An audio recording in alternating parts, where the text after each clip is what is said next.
लेकिन होता क्या रहा कि किसी सरकार ने हमारी बात नहीं सुनी। और मुझे तो याद है 1994 की वो घटना, जब हमारे बड़ौनी साहब ने कहा था कि चलिए दिल्ली, 2 अक्टूबर को हम दिल्ली गए, हम लोग बसों में बैठ के गए। और भाई बहनों, वहां पे पता चलता है मुझे, क्योंकि मैं यहाँ से जब निकला कोई घटना नहीं हुई, जब हमें दिल्ली में जाके पता चलता है शमशेर भाई कि हमारे मुजफ्फरनगर में एक बहुत बड़ी घटना हुई है, अनेकों लोगों को शहादत हो गई है, हमारी बहनों के साथ, महिलाओं के साथ दुराचार गलत काम हुआ है, भाइयों मेरा कलेजा फट गया। और मैं वही दिल्ली में जब मुझे पता चलता है तो मैंने उसी समय निर्णय लिया कि मुझे मुजफ्फरनगर जाना चाहिए। जो आतताई हमारे पे गोलियां चला रहे थे, जो आतताई हमारे साथ दुराचार कर रहे थे, मैं उनसे मुकाबला करने के लिए मेरे मन में आया कि मुझे मुकाबला करना चाहिए। और मैं वहां से अकेला बैठ के, ट्रक में बैठ के, मैं सबसे पहले मुजफ्फरनगर पहुंचने वाला व्यक्ति था, क्योंकि जब उसमें देख रहा था कि वहां घटना घटी है तो सबसे पहले दिल्ली से मुजफ्फरनगर ट्रक में बैठ के पहुंचने वाला व्यक्ति ये आपका भाई प्रेमचंद अग्रवाल था।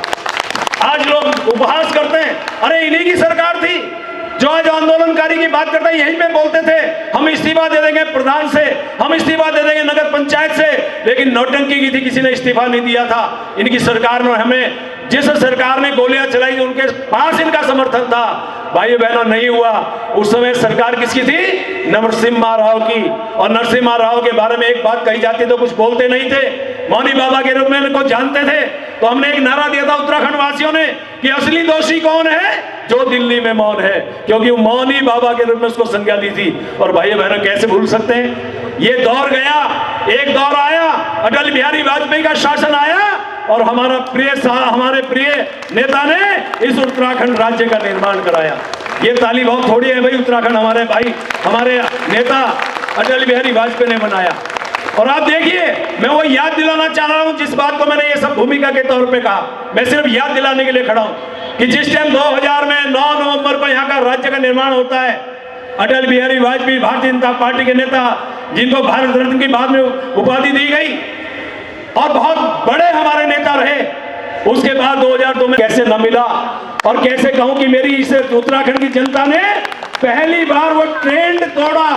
वो इसी बीच में हमारे भाई नंदू आए, नंदू प्रधान, यानी कि अब तो चेयरमैन कहेंगे भाई नरेंद्र सिंह नेगी, जोरदार तालियों से उनका अभिनंदन करिए। जिंदाबाद जिंदाबाद जिंदाबाद जिंदाबाद जिंदाबाद जिंदाबाद। और उसके बाद मैंने कहा ना, जिंदाबाद जिंदाबाद। कैसे भूल सकते हैं मैं अपनी जनता को? हम लोग कैसे भूल सकते हैं? भारतीय जनता पार्टी कैसे भूल सकती है? पूरा आप देखिए मीडिया में चला, लोगों में चला कि इस बार फिर कांग्रेस आने वाली है कि 1 by 1, और हमारे बारे में कहा गया 15 सीट आएंगी, 20 सीट आएंगी।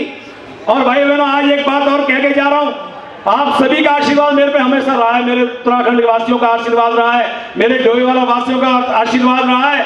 2022 में जब ये चर्चा चल रही थी 15 सीट आएंगी, 20 सीट आएंगी, लेकिन जीतने वाली सीट में ये डोईवाला ऋषिकेश का भी नाम था 20 सीटों में। और उसके बाद जब हमारे जनता ने हमें आशीर्वाद दिया, वो मिथक तोड़ा और दोबारा पहली बार उत्तराखंड के इतिहास में आपकी और हमारी पार्टी भारतीय जनता पार्टी की सरकार दोबारा यहां पे बनती है। लगातार मेरे माननीय मुख्यमंत्री, चाहे यूसीसी का विषय हो, चाहे नगर अध्यादेश लाने का विषय हो, और भाई बहनों आप तो जानते हैं आजकल क्या संबल में हो रहा है, क्या हमारे बिहार में, अन्य राज्य में हो रहा है कि लोग प्रदर्शन करते हैं, और प्रदर्शन करते हैं तो साथ में तोड़ फोड़ भी करने का काम करते हैं। और भाई बहनों, मेरा वो राज्य पहला राज्य बना है और सौभाग्य से मैं संसदीय कार्य मंत्री भी हूं। आज आपको बता के जा रहा हूं कि जब ये बारी आई कि हमारे प्रदेश में शांति व्यवस्था बननी चाहिए, देवभूमि है, वीरों की भूमि है, हमने एक कानून लाया और सौभाग्य से संसदीय कार्य मंत्री होने के नाते वो विधेयक मैंने विधानसभा के पटल पर रखा, दंगा विरोधी कानून। यानी कि कोई भी व्यक्ति निजी संपत्ति को तोड़ेगा, सार्वजनिक संपत्ति को तोड़ेगा, तो वो वसूली अभियान उसी से की जाएगी जो तोड़फोड़ करेगा। ये पहला राज्य बना भाई बहनों पुष्कर सिंह धामी जी के नेतृत्व में। अनेकों काम हो रहे हैं, अनेकों गाथाएं लिखी जा सकती है। आज विकास कैसे छिपा है, सड़क को देखिए, बिजली को देखिए, पानी को देखिए, हाईवेज को देखिए, और यहाँ से 4 धाम यात्रा को देखिए, ऋषिकेश से कर्णप्रयाग रेलवे लाइन देखिए। इसके लिए तो मेरी तरफ से और आपकी तरफ से मोदी जी को धन्यवाद किया जाना चाहिए, जिन्होंने हमारे उत्तराखंड का विकास करने में कोई कसर नहीं छोड़ी। और एक ही बात उनके बारे में कही जाती है कि मोदी जी के दिल में, बस मैं ये प्रार्थना कर रहा हूं कि आप आशीर्वाद तो देना चाहते हैं, लेकिन ये ध्यान रखना बोल रहा था वो भाई मेरठ में शादी में चला गया, मैं तो जीत ही रहा हूं। अरे 3 वोट इधर हो जाते तो जीत हो जाती।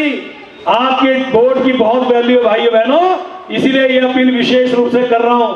हमने कहा है पहले मतदान बाद में जलपान, यानी मतदान करके जाना भी पड़े तो जाइए, लेकिन अपना वोट कास्ट करके जरूर जाइए।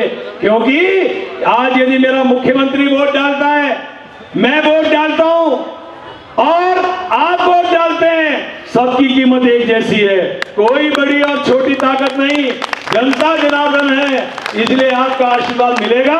इन्हीं शुभकामनाओं के साथ मैं नंदू भैया को यहाँ एक माला देंगे तो मैं इनको विजयी माला पहना दूं।